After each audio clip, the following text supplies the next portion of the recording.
ওয়ালাইকুম আসসালাম রহমতুল্লাহি ওয়া বারাকাতুহু। নামাজের টুপি দেওয়া বাধ্যতামূলক না, দিলে ভালো নেই, অসুবিধা নেই।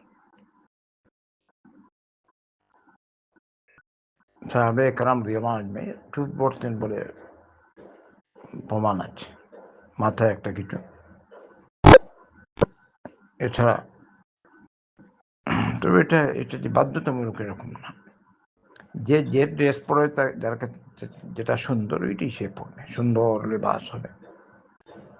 কিন্তু টুপি না থাকলে যে নামাজ হবে না বা নামাজের ত্রুটি, এটা ঠিক নয়। এক্ষেত্রে সৌদি আরবের আল্লাহ দাইমা স্থায়ী ফতোয়া কমিটির ফতোয়া রয়েছে। আর পূর্বে যেরকম বাংলাদেশে গুরুত্ব দেওয়া হতো টুপির, এখন অনেকটা কমে গেছে। এখন মানুষ নমাজেই আসে না, আপনি টুপি টুপি। হাই রে মুসলমান, 5 ওয়াক্ত নামাজ নিয়মিত পড়ুয়া 100% মুসলমানদের মধ্যে কয় পার্সেন্ট পাবে? 10% পাবে? হাই রে মুসলমান, আর ওই টুপি নিয়ে মারামারি। কেউ দেখবেন ওই রফুলিয়ে দেয়, নিয়ে মারো, জুড়ে আমি মারামারি।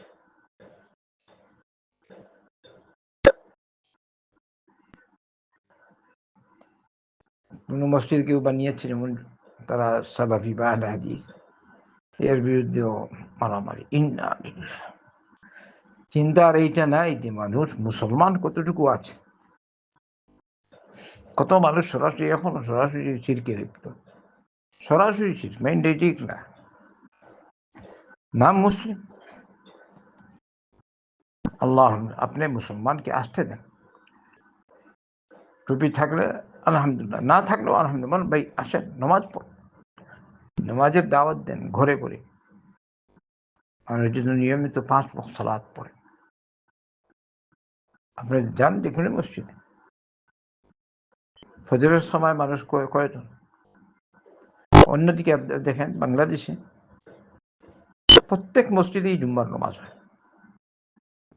বেইজান হয়তো থাকতে পারে, আপনি প্রতি মসজিদ, যেখানে এই মসজিদ জুম্মা।